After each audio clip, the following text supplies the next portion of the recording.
There we go. We're good. That's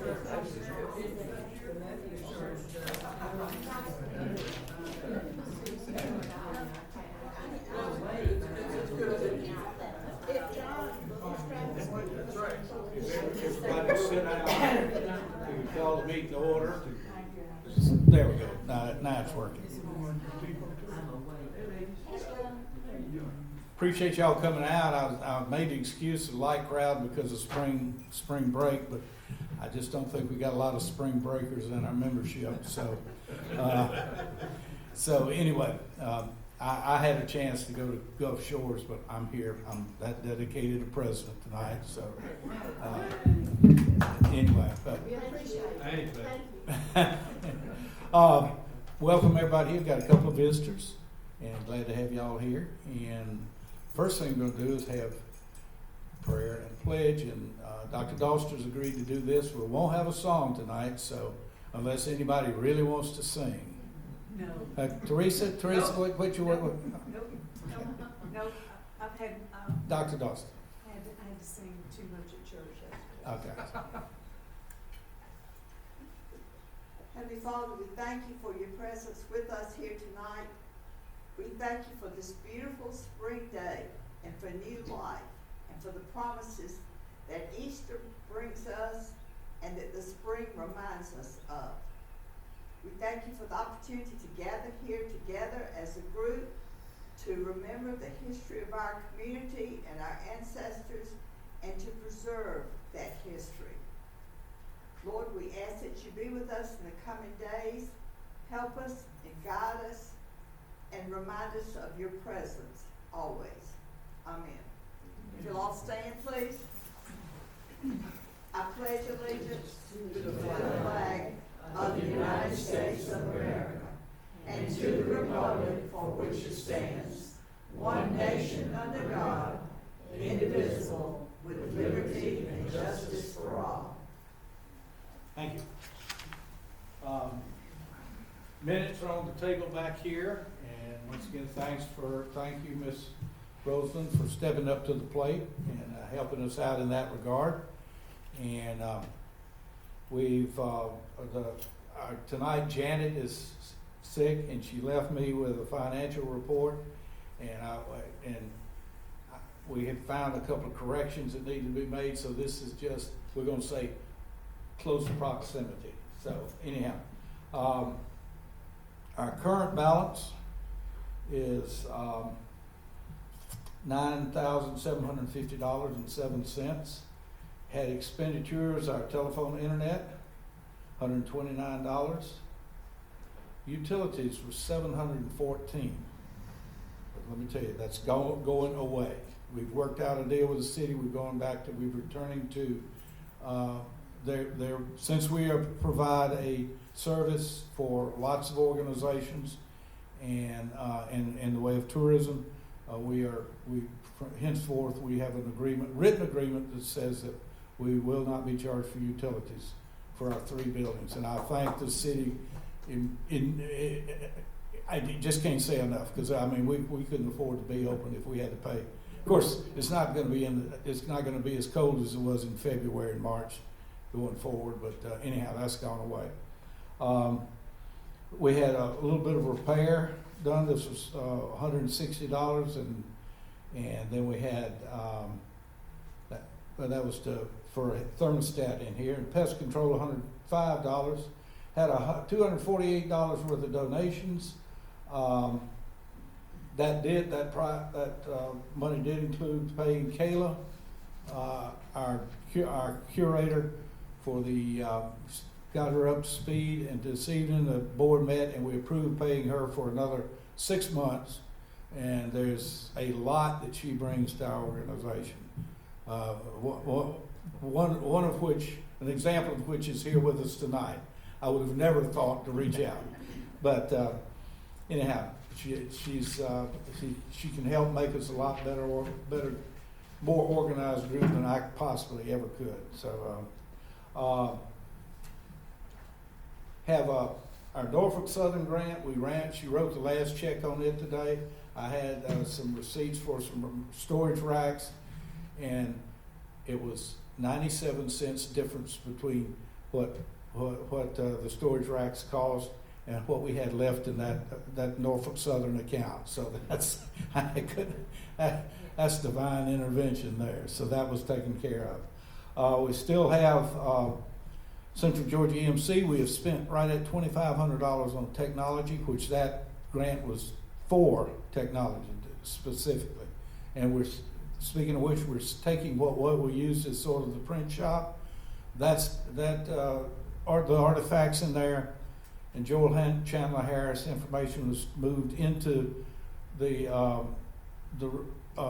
far left, or the room, the back left room, and it's really made a nice looking display. We're going to set up the little, what was the ticket area, we're going to set that up as a computer room, and we're going to try to get up to speed as far as genealogy and some things we can offer people and whatnot.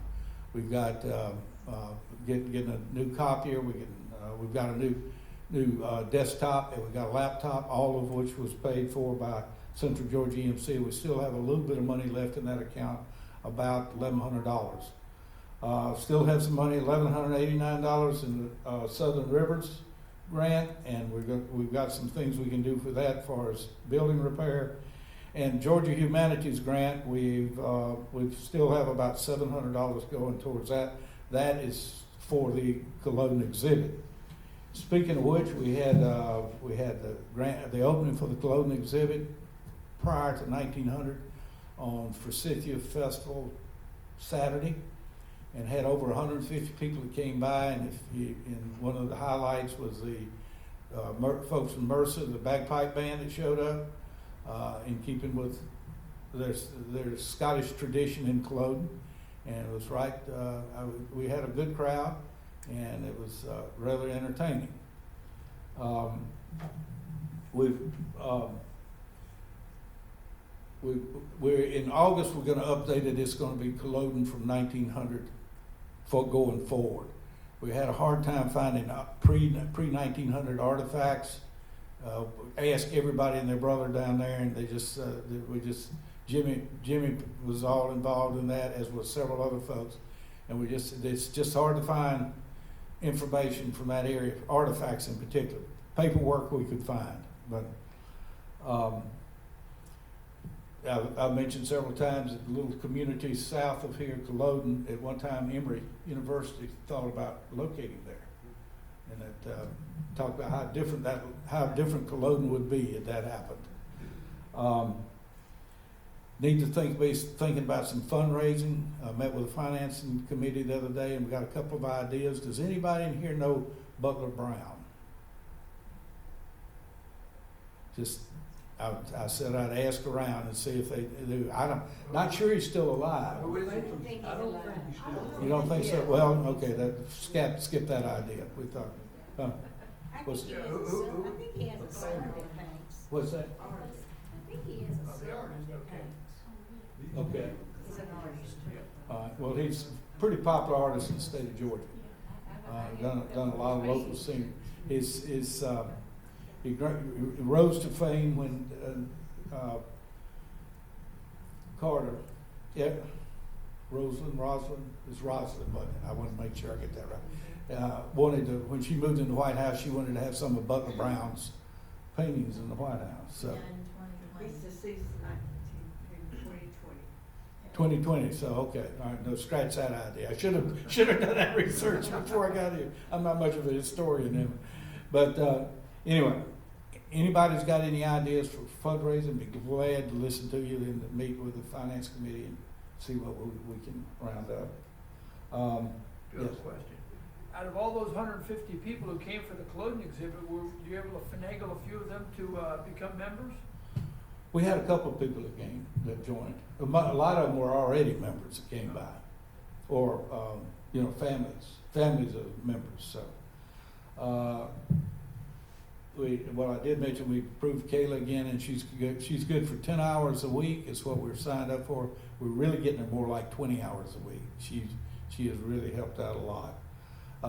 Need someone to take care of refreshments for our next meeting, and Janice and Janice is going Okay, that's taken care of. I had it down here and I didn't mark through that. Who else is gonna help you, Jen? We'll figure it out. Okay, all right. And tonight, refreshments are provided by Ms. Roseland and Ms. Clarice. And glad, yes, indeed. That would have to be the married person's class of 58 then, correct? Yes, That's sir. right. That's right. And we got plenty of food, so everybody Okay, needs all to right. stay. See, I didn't have to carry the grits after all. All right, one other thing I mentioned, a big event coming up, and this will be, we'll have another meeting, two meetings for this. The DAR is gonna, this is gonna be their location for, and they meet here, on a regular basis. They're going to have a 250th celebration. Now, it's not on 4th of July because, as they pointed out, so many people leave town on the 4th of July nowadays, and so much other stuff going on. So we're going to have it on Flag Day, which is June the 14th, and that's a Sunday, and it'll be Sunday afternoon. We're going to have reenactors. We're going to have people dressed in colonial garb.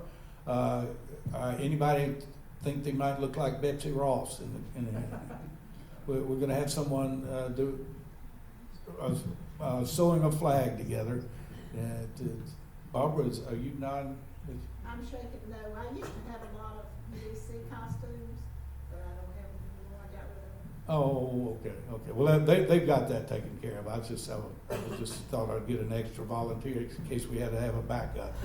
But that You do know what day Flag Day is also. 14th. It's the Army's birthday. Okay. All right. But the Army's a year older than the United States. That's right. That's right. And the Marines are right in there somewhere, aren't they? Marines are November 10th. Okay. They're the Army's younger brother. Just a little bit. All right. Anybody got anything else they'd like to bring up? Well, tonight, traveling from Columbus, I guess you live in Columbus, is that correct? From Columbus State College, we have Mr. David Owings, not spelled like Monroe County Owens. I just asked him about that. But it's Owings,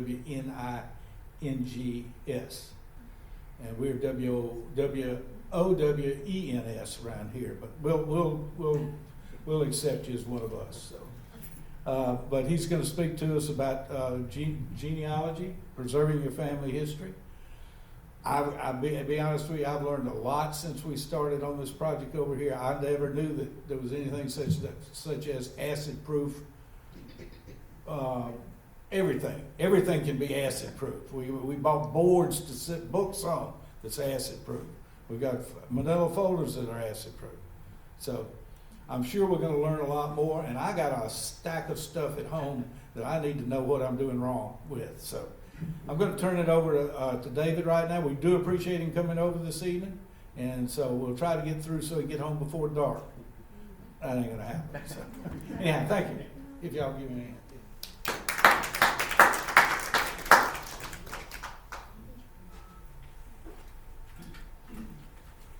Thank y'all for having me. I'm really happy to be here to talk a little bit about preserving your family history. Hopefully, you will hear that over and over again. You've got to do acid-free. But hopefully you'll learn some other things tonight that might be useful for your own personal family history collections, or maybe things you're dealing with for Forsyth, the city, or Monroe County, its history and legacy as well.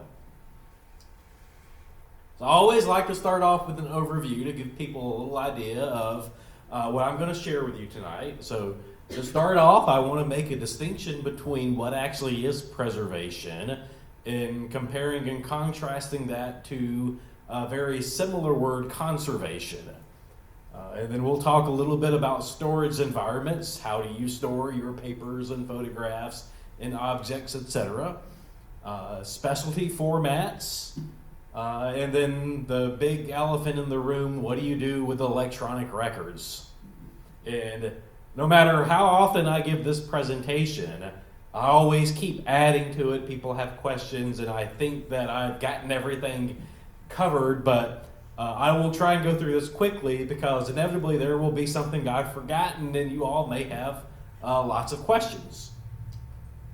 So diving right in, Preservation, what does it really mean? Preservation is the passive attempt to prevent decay and deterioration. It is a very long-term process. It is something you do, again, to prevent damage from happening. And I make that point because, and we'll go through this in the next couple of slides, conservation really means something completely different. It is the active repair or stabilization of a document, object, artifact, photograph, etc. Preservation over here is primarily all about the storage environment, whereas conservation, again, is addressing rips, tears, mold, and so on and so forth. And I have some pictures to show you. And first, I just want to give you a little idea of what this job is like. It is very, very scientific, very, very technological, with a lot of emphasis on biology and chemistry. When these people are working on these documents, they have to know exactly what pigments make up the iron ink so that they can match it up perfectly. They have to know exactly what the components of the paper is, what type of paper it is, so they can patch it and repair those seams that may have been ripped over time. And if they don't have their chemistry right, if they go and try and clean a portrait from the 1800s and if they don't use the right solvents, then that paint is going to be damaged by that chemical reaction. So just to emphasize, this is not something for the average person to do.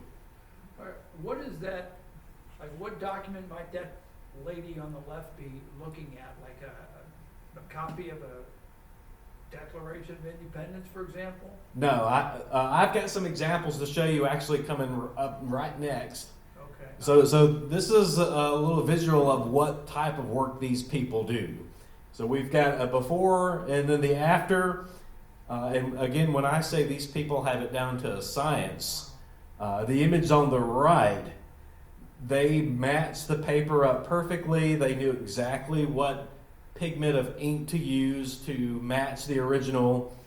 And the care these people take, you may not be able to see it, but I'm impressed by just how they unfolded the left-hand corner here at the top.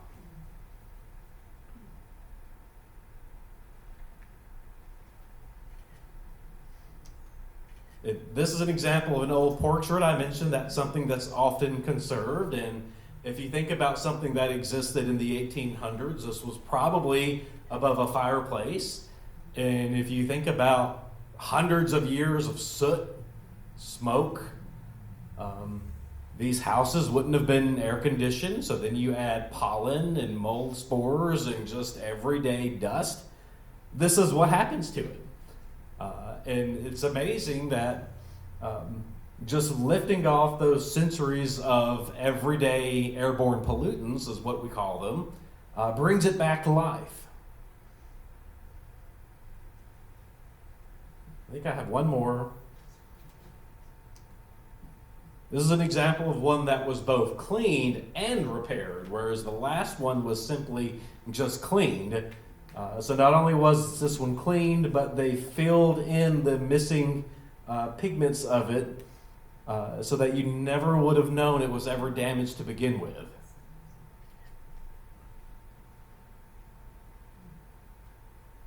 So this is not a skill I have. At the Columbus State University Archives, from time to time, we have documents that need repair and cleaning, and we send them off to the Georgia Archives in Morrow, outside of Atlanta. They have a professional conservation lab, and it's not that expensive because it is a state organization.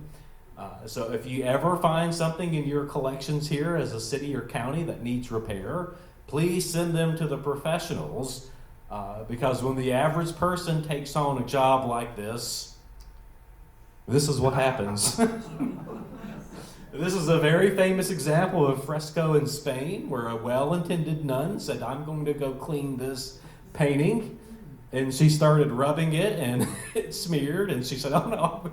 She rubbed some more, and ultimately it still looks like this today. The caretakers and curators decided not to fix it as a lesson to other would-be ambitious restorationists. Did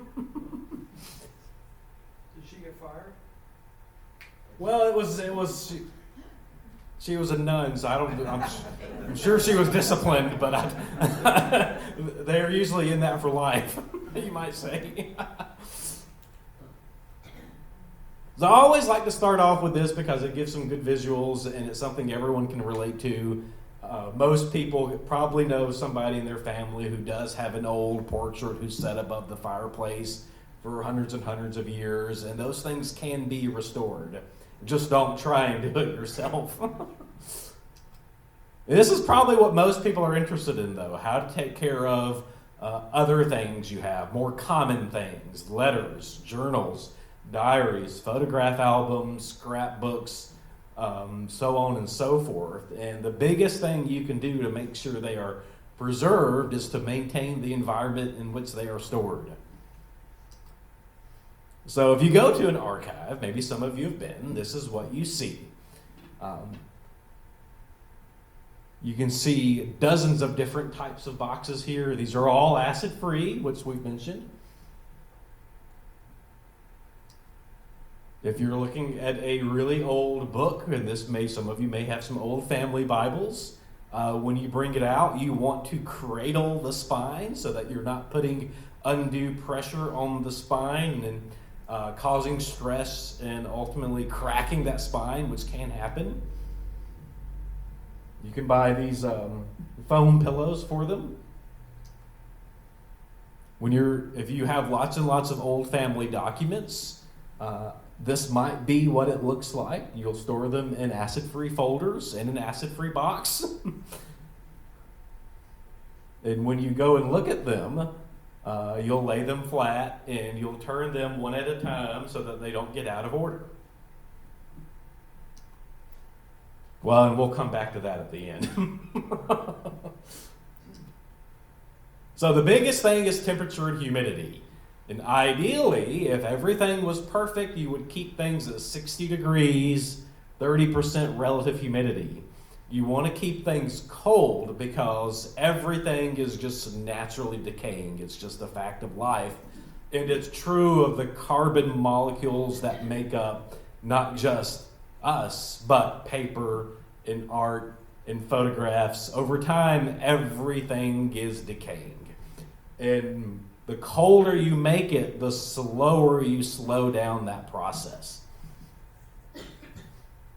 Humidity is important to keep around 30% because that is low enough where you are inhibiting growth of mold spores, which causes all kinds of damage. But there's enough moisture still in that 30% where your documents or books, etc., aren't becoming so dry they're becoming brittle and just turning to dust. You want some moisture in the air. Maximum, we advise people not to really go above 75 degrees, and we see things all the times in people's attics. I've seen things in barns, and that is by far the worst environment you can put them in. You do want to keep them in an air-conditioned environment. So most people aren't going to keep their house at 60 degrees. Really, probably most people aren't keeping their house at 65 degrees. You talked about power bills earlier. Power bills are expensive these days. So 72, 75 isn't that bad. The main thing you want to keep in mind is that middle bullet point, avoid fluctuations. If you're constantly having your house at 68 degrees at night and 78 degrees during the day, that causes way more damage than if you just left it at 75 all day long. Because those fibers, those carbon molecules expand and contract in those temperature fluctuations. And that's what causes damage and stress on the documents. And you've got to think long term, decades, centuries. This isn't going to happen overnight, but the idea is you want these documents to last as long as possible forever if possible. The last bullet point there, avoid freezing temperatures, I mentioned, because, again, it relates to the middle bullet point. Freezing documents is even better. But the problem is when you want to go and look at them, you've got to slowly warm them back up to avoid those stress on the paper fibers so that they aren't expanding and contracting. And most people don't have that capability to slowly warm them back up very, very gradually. Some facilities do this. The Jimmy Carter Presidential Library has a freezer room and then a warming room where they're able to slowly warm those documents up. But unless you're Jimmy Carter, most people don't have that capability. I talked about this with paintings. Airborne pollutants are a real problem. Again, you don't want your family history out in the barn or in the attic. You want it in an environment where that air is being filtered. And over time, these pollutants, whether they're mold or pollen or dust, will slowly embed themselves in the documents. And before you know it, it's a very gradual process, but before you know it, it'll look like that portrait which I showed you a few slides ago.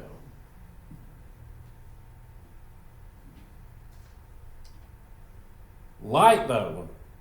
Light is by far the most damaging element you have to think about, especially UV light. And sunlight is the worst. Fluorescent lights also emit UV rays, which will degrade and fade and bleach whatever it touches. LEDs, however, are safe. So if you're planning an exhibit, if you are wanting to display things in your house, make sure the lights around them are LED and that they are not within any direct sunlight. Because this is what happens. These are 2 boxes within our collections at Columbus State. We were founded in 1975, so these boxes aren't very old. But you can see at one point in time, the box on the left would have been the exact same gray as the box on the right. And the inside, the flap has protected the original pigments. And so this happened just within 20 or 30 years sitting out under fluorescent overhead lights. And you can imagine if you had a document of yours or a photograph that you've had up on the wall for 20 or 30 years, you probably don't know it, but it's probably lost a lot of its original pigments. So what can you do about that? You can, if there is something you really want to display, and you, even if you don't think it's within direct sunlight, if you have any windows at all, that sunlight is going to get into the house. So you want to invest in acid-free matting.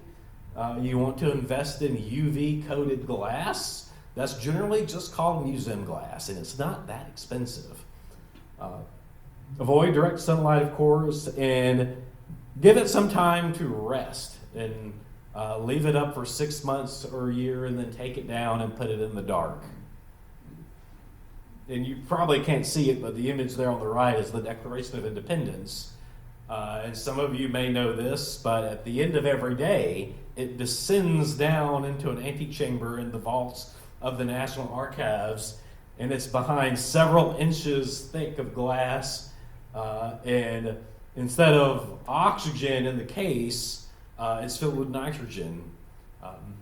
Not all of us have that capabilities, but that gives you an example of what the National Archives in Washington, D.C. does to take care of our Declaration of Independence. What kind of lighting is on that, do you know?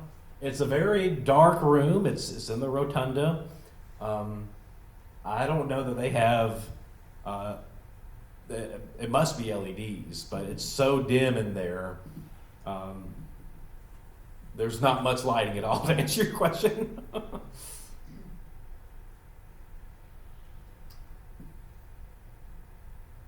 So I've got some pictures here for you. Gaylord is the vendor that most archives use to buy their archival supplies.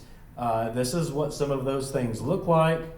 You do want to buy acid-free boxes and folders, and the idea behind that is as you're sorting things out by categories, and it could be by year, by family member, by topic. Maybe you have a box of World War II letters from your grandparents, and then you sort those by 1940, 41, 42.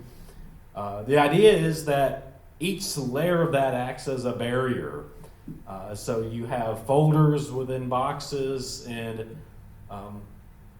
the folders and the boxes together both help protect your documents from airborne pollutants, from light.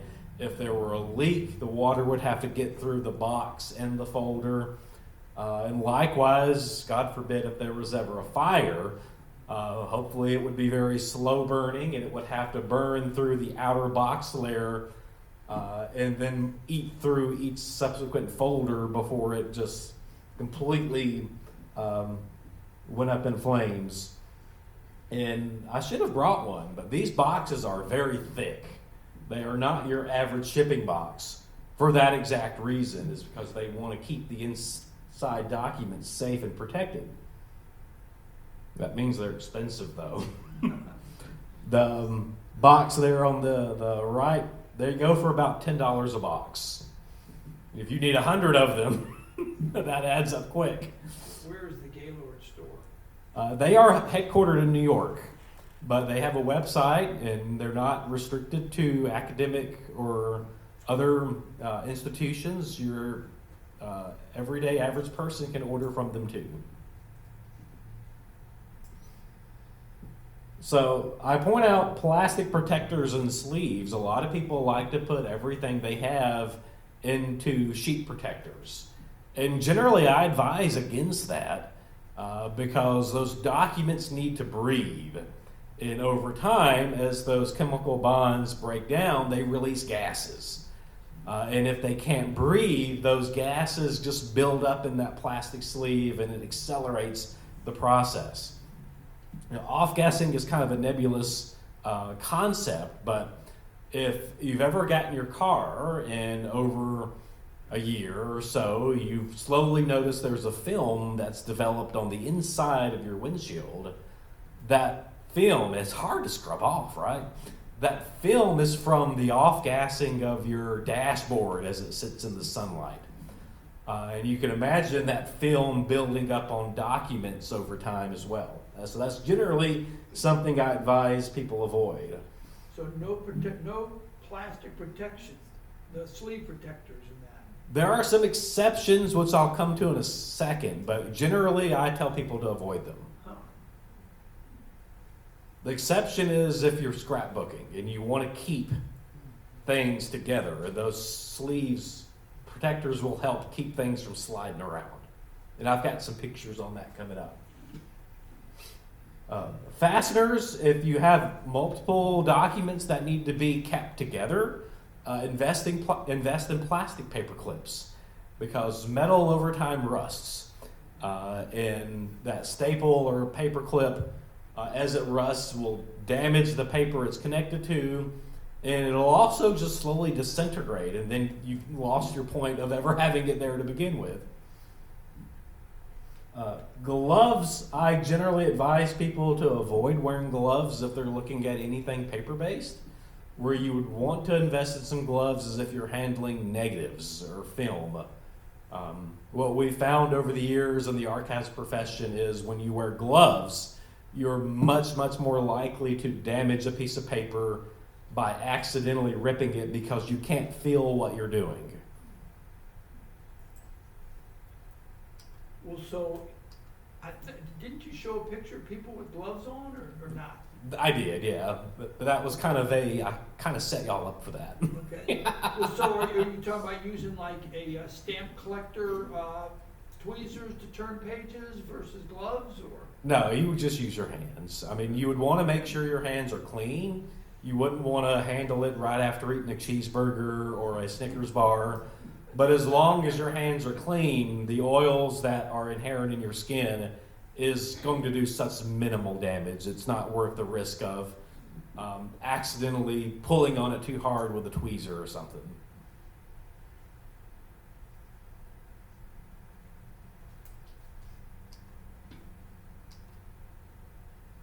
oops, there.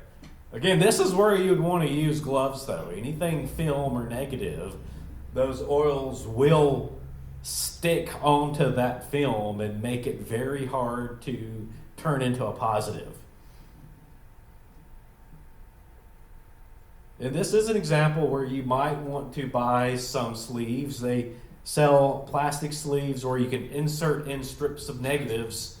And the benefit of doing this is you can hold it up and look at a whole page of negatives without having to handle them. That is the benefit of the plastic sleeves, is it prevents you from making contact with the original object. Does anyone have really old film that they're having to take care of? We have some old football films that the society has. When I say old, I'm talking 80s. That counts, yeah. And I don't know what we should be doing with Well, film definitely benefits from staying cold.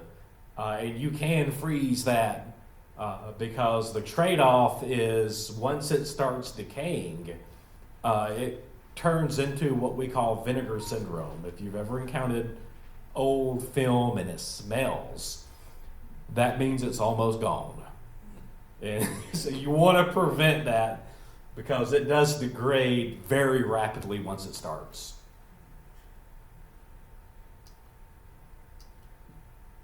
Art also has some challenges in and of itself. If you have large artwork, you would want to store it in oversized acid-free folders and then interleaved with acid-free tissue paper. With the exception of charcoal. Just like with the gloves, there are exceptions and then more exceptions and footnotes and asterisks. You would not want to use tissue paper on anything with charcoal sketches because as it rubs, it will lift that charcoal off of the original canvas. If you have a lot of them, or you don't have a big enough room to store them flat, you can roll them. And they sell specialized boxes for protecting rolled art as well. And I should have mentioned this earlier in the presentation, but the biggest rule of thumb for anything, whether it's a letter, 8.5 by 11, or an oversized art object, is do not fold it. Because over time, a fold will turn into a crease, and a crease will turn into a tear. You want to keep things flat or rolled if possible. What about oil paintings? Just constant temperature out of the light? Same thing, yep.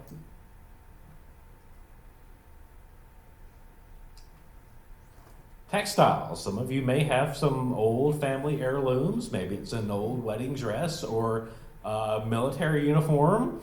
What do you do with that? Same thing about no creases, no folds.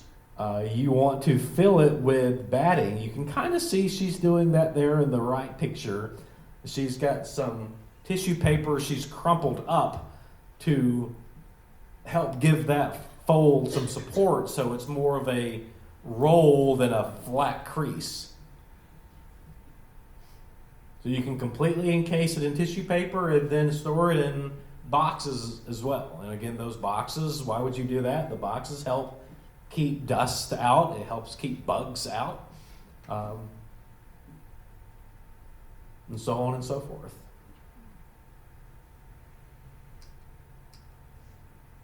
Scrapbooks. I told you this was going to be another kind of exception for the plastic sleeve rule. Best practices on scrapbooks are to use photo corners, not adhesive tape. You do not want anything adhesive ever touching something you want to preserve, because over time that adhesive will decay and yellow and stain.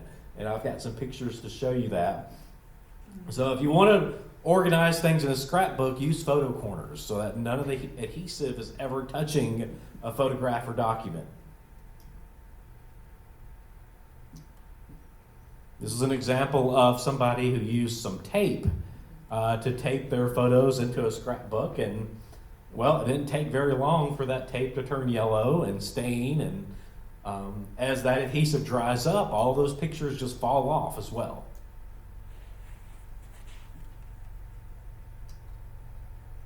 This is an example of somebody who used pre-lined adhesive scrapbook paper, and again, that adhesive, as it ages, turns yellow. It stains the documents, and as it dries, and I've seen this over and over again, those things just, you pick up a scrapbook and everything just falls out.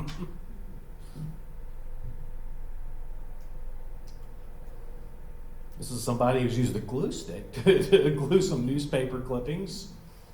Again, this is what you want to avoid. What's the best way to preserve the newspaper clippings? Well, the best way is actually, and I had this, I skipped over it for the sake of time, but the best way is to actually make a copy of it on acid-free paper. And you can do it on a scanner, or you can do it on an old traditional photocopier. Just insert acid-free paper for it to be printed on, because newspaper, especially modern-day newspaper, is not made to last. It is made absolutely as cheap as possible. You can set a newspaper outside in the sunlight, and it will take a grand total of 1 day for it to turn brown.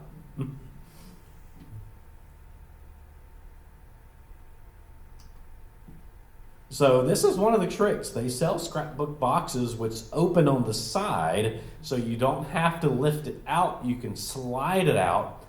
And again, this is an example where you might actually want to use plastic sleeves.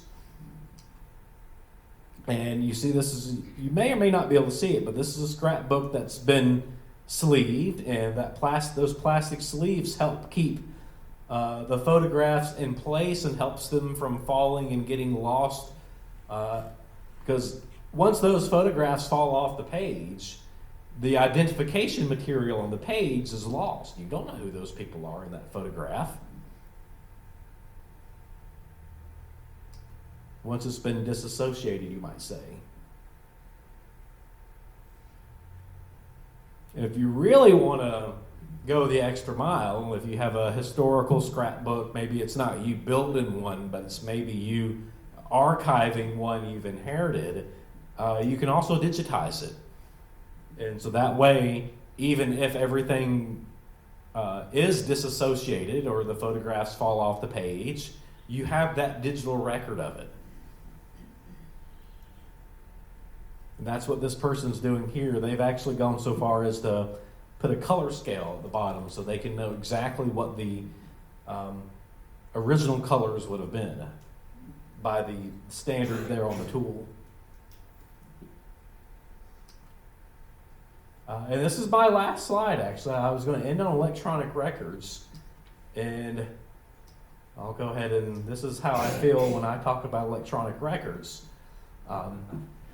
Because paper, under the right conditions, whether it's 60 degrees, 75 degrees, outside of sunlight, if it's in a tomb in ancient Egypt, papyrus will last 2,000 years. Paper is a very sturdy medium. And again, under the right conditions, it can last thousands and thousands of years. Whereas, and this is the example I tell my students at Columbus State, you know, if I have a floppy disk with the answers to the exam on it, and I give it to you, number one, you have to have a computer that will open the floppy disk. And then it's probably going to be Microsoft Word and 1990, Windows 1990. So then you've got an outdated file format. And then let's say you are able to find a computer from the 90s which has Microsoft 1990 on it. You insert the floppy drive. Just like paper documents, digital documents decay too. There's a very high likelihood a floppy disk from the 1990s has gone corrupt. It's been corrupted and it just opens up in a bunch of ones and zeros. So there's a whole host of problems associated with this, and I use floppy disks as an example, but if you think about just the last 20 years, we've gone from floppy disks to miniature disk drives to CDs to thumb drives. And even those are starting to fall away. Most people just store their documents in the cloud, in physical media. Most people don't use CDs anymore. And that wasn't that long ago. So what do you do? What do you do when you're trying to preserve electronic records? Maybe you have a whole bunch of family pictures on your phone and you want to make sure those get passed on to the next generation. The basic steps I generally advise people to do, let's just use your phone as an example because most people can relate to that. Put those images on a computer and package them up into folders. And then the ongoing maintenance is the hard part. You can put paper in a box in a closet and it'll be there in 100 years. But digital records you have to keep up with. If you have JPEGs or PDFs in 10 years, they're going to have PDF version 2 or JPEG version 2. You have to migrate those file formats and convert them to the latest formats, because if you let that go, suddenly you've got a PDF, and then we have PDF 2 and PDF 3 and PDF 4. And 10 years from now, Adobe may not be able to read PDF 1 anymore. So you have to migrate your file formats. You also want to keep backup copies. And there are a couple of programs that will help you with this. And again, this is kind of going the extra mile, but ideally what you would want to do is run some programs that would run checksums on your documents. And what a checksum is it analyzes the bit level of your files. It analyzes every one and every zero, so that if corruption starts to happen, or if it's accidentally deleted, or if somebody goes in and edits it and draws a mustache on your family members in Photoshop, this checksum will alert you, hey, this 1 and this 0 is not what it's supposed to be. And then that's your prompt to restore the backup copy so that the original is as it was. I don't know if that was helpful or not, but So we need to ask our children yeah. to, It's the archives profession has been dealing with this since the 70s, and we're still figuring it out. So is Checksum a program? Checksum is not a program. There are two programs which, and my job tends to be more administrative. We just at Columbus State hired a digital archivist who does this full time.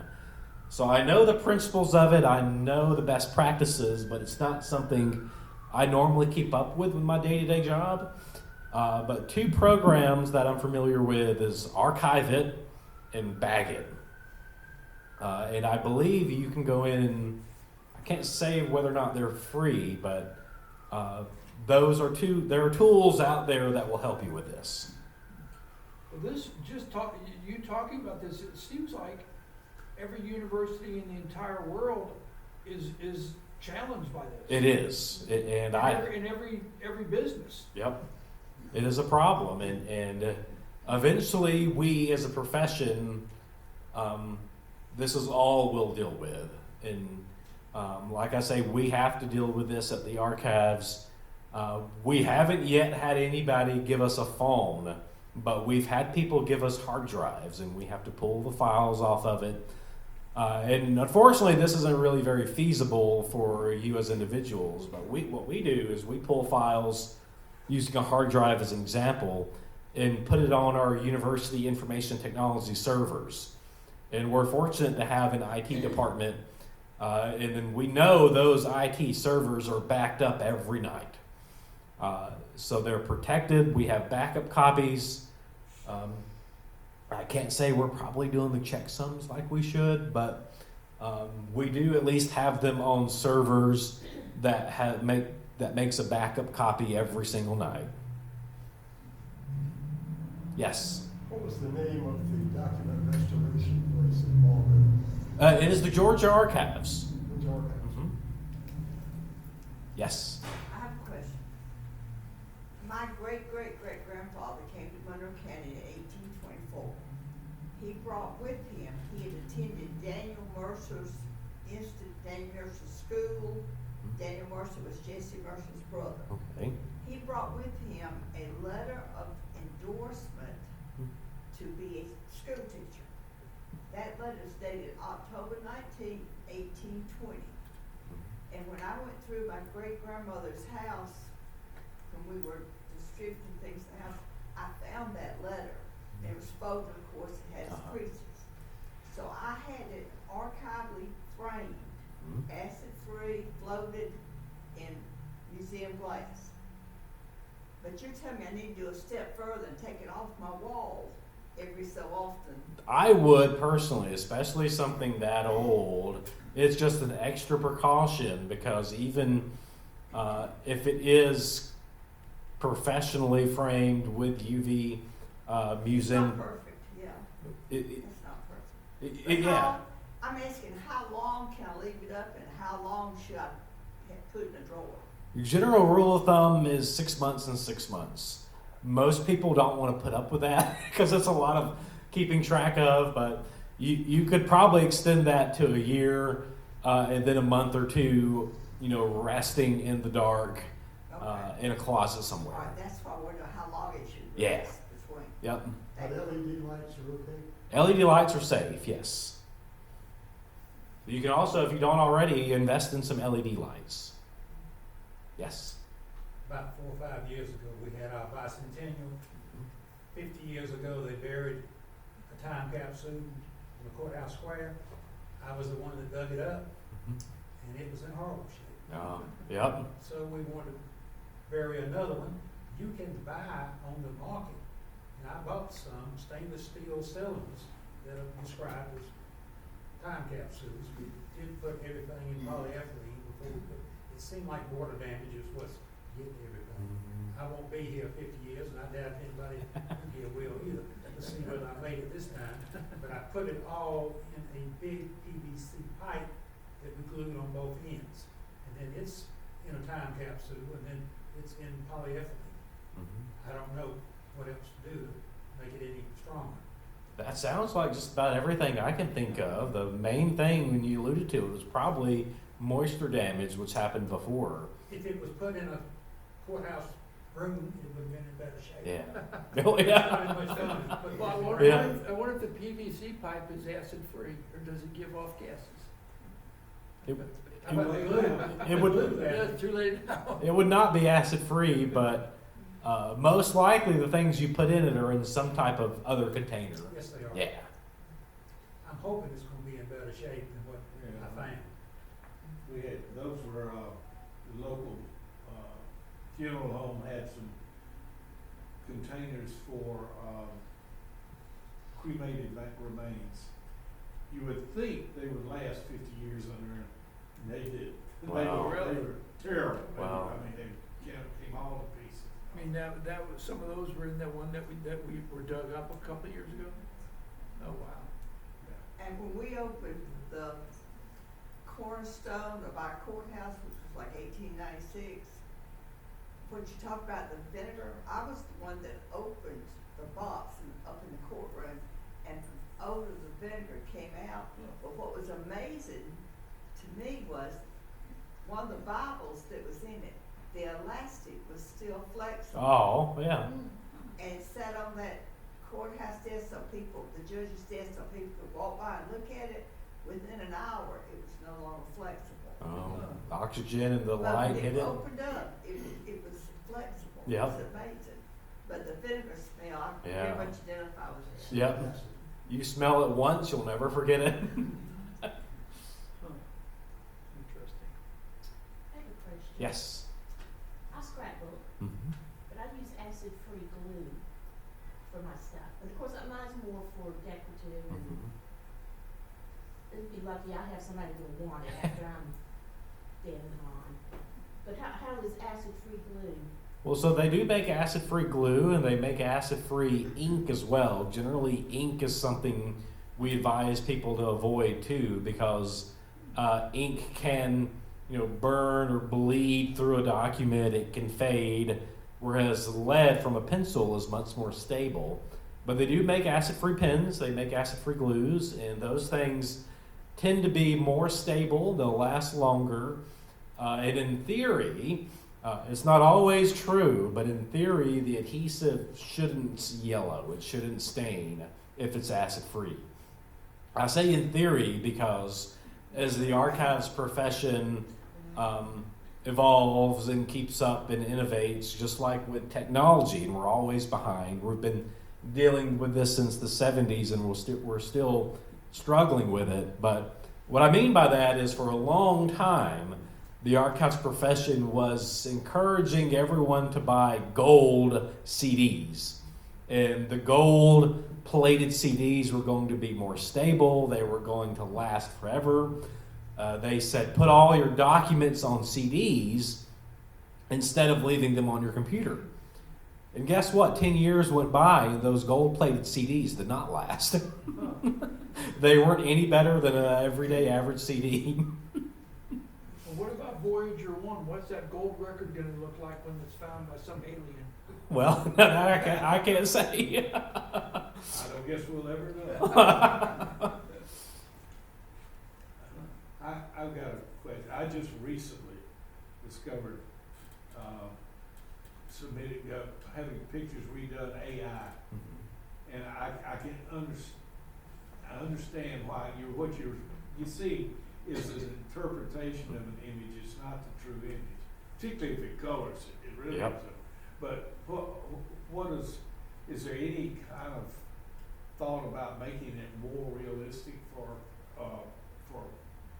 saving the record? Yeah, so this is kind of controversial, but I am personally a big fan of AI. You have to be careful because sometimes it gets it wrong, and you have to know that it is AI generated and it might not be completely true. There's some liberties taken to it, I guess is what I'm going to say. But it is great for enhancing photos. It's great for colorizing photos, but you do have to pay close attention because it might, as it's trying to color it, change somebody's face. That is something that can happen. So you have to approach it skeptically, but it can do wondrous things. And the other thing I really like about AI as a generative tool for historians is you can prompt it and have it recreate an environment before we had pictures. And I'm stealing this from somebody else. You all may or may not know Mike Bunn. He's written a lot of books on Georgia and Alabama history. He gave a talk in Columbus and was showing these images of early Columbus, 1820s. And they were all new to the audience. And somebody finally asked him, he said, "Where did you get those images?" He said, "Oh, I had AI make them." And so, yes, they're fake, but they're wonderful artistic interpretations of what the town may have looked like. So, I mean, it's true. I use the word artistic liberally here because it's obviously it's a computer program and not a person, but it's a great way of thinking about what an environment might have looked like without any other image, visual record that may or may not exist. I think the biggest problem with it now, though, is if you have an old picture that you convert, let's say a street here in town, right? The green building, the yellow building, the pink building are not the same green that it would have been in the 1800s. Yeah. It's more of a, It's going to take liberties, yeah. So Well- it might be authentic in that it has the feel of being accurate, but it will never be completely historically accurate. Yes? Yeah, the Declaration of Independence, the Dead Sea Scrolls, I mean, you can still, whatever lettering was on it then, it's still there. Same with the Declaration of Independence. If we wanted to write, say, a family history, what kind of acid-free paper, but what kind of, what kind of ink? Well, you can buy acid-free ink. For something like that? You can. Okay.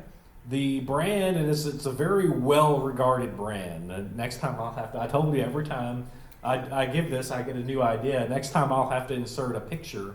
The brand you probably want to look for is Micron. It's a Japanese company, and they are very, very highly regarded. I see somebody's familiar with it. I use it for quilt ladies. Yep. They're great. We use them from time to time in the archives as well. How do you spell that? Micron.